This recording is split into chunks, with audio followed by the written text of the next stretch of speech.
नमस्कार, सादर प्रणाम। 1 अप्रैल से इनकम टैक्स तमाम नई संभावनाओं के साथ आपके साथ आ रहा है। अब आपकी हर चीज चेक होगी। सरकार ने सालाना 12 लाख रुपए तक की इनकम को टैक्स फ्री कर दिया। इसलिए बजट में आया था, आप सबको पता है। लेकिन 1 अप्रैल 2026 से आयकर विभाग आपका सोशल मीडिया अकाउंट, निजी ईमेल, बैंक अकाउंट, ऑनलाइन निवेश अकाउंट, ट्रेंडिंग अकाउंट और अन्य चीजों को देखने और उन तक पहुंचने का कानूनी अधिकार अब प्राप्त कर चुका है। विभाग का कहना है कि ईमानदार टैक्स पेयर को इससे कोई परेशानी नहीं होगी, लेकिन टैक्स चोरी करने वालों की खैर नहीं। इकोनॉमिक्स टाइम्स के मुताबिक मौजूदा आयकर अधिनियम 1961 की धारा 132 अधिकारियों को तलाशी लेने और संपत्ति और खाता बही जब्त करने की अनुमति देता है। ये तब होता है जब उनके पास सूचना और कारण हो कि किसी व्यक्ति के पास कोई अघोषित आय संपत्ति या दस्तावेज है, जिन्हें वो जानबूझकर इनकम टैक्स से बचने के लिए छुपा रहा है। नए आयकर बिल के तहत आयकर अधिकारियों को आपके कंप्यूटर सिस्टम या वर्चुअल डिजिटल स्पेस का एक्सेस दिया गया है। मतलब अब आपका कंप्यूटर, आपका ईमेल, आपका सोशल मीडिया सब कुछ सरकार की नजर में है। सब कुछ उनका ही है।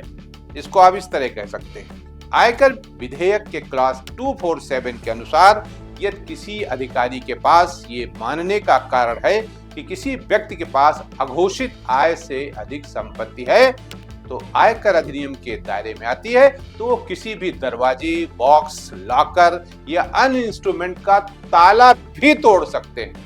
आज नोएडा में आईटी की एक रेड पड़ी, बहुत बड़ी।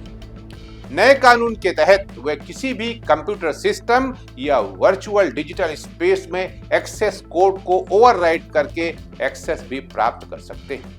केएस लीगल एंड एसोसिएट्स की मैनेजिंग पार्टनर सोनम चंदवानी कहती हैं कि इस बिल में वर्चुअल डिजिटल स्पेस की जो परिभाषा दी गई है वो बहुत चिंताजनक है। सरकार आपके पूरे डिजिटल जीवन पर नजर रख सकती है। मैंने कहा ना कि कुछ भी आपका छुपा नहीं है।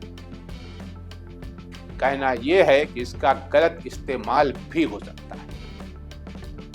आप जब सब कुछ सरकार हमारे बारे में जान रही है, जानना चाहेगी, तो मिसयूज भी होगा, डाटा लीक भी हो सकता है। तमाम कंपनियां ऐसी हैं जो डाटा लीक का धंधा करती हैं। कई अन्य एक्सपर्ट का भी कहना है कि ये बिल डाटा प्राइवेसी के सिद्धांतों के खिलाफ है, क्योंकि इसमें टैक्स अथॉरिटी को बिना आपकी इजाजत और कोर्ट की मंजूरी के आपके पर्सनल और फाइनेंशियल डाटा तक पहुंच मिल जाएगी। मतलब वही, कुछ भी नहीं छुपा, 1 रुपया भी आप छुपा नहीं सकते।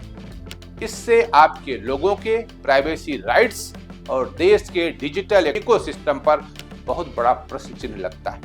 इस बिल को लेकर काफी लीगल चैलेंजेस हो सकते हैं। सुप्रीम कोर्ट ने पुट्टास्वामी बनाम यूनियन ऑफ इंडिया 2017 केस में कहा था कि आर्टिकल 21 के तहत प्राइवेसी का अधिकार महत्वपूर्ण है। एआई एक्सपर्ट सरस्वती सौम्या साहू कहती हैं कि नया बिल अधिकारियों को सर्च जब्ती का अधिकार देता है। ये शक्ति अब वीडीएस तक बढ़ा दिया गया है। इसलिए इनकम टैक्स रिटर्न भरते समय जहां तक संभव हो अपना सब कुछ उनको बता ही दीजिए, और नहीं बताएंगे तो वो तो आप तक पहुंच ही जाएंगे। आज के लिए इतना ही। नमस्कार।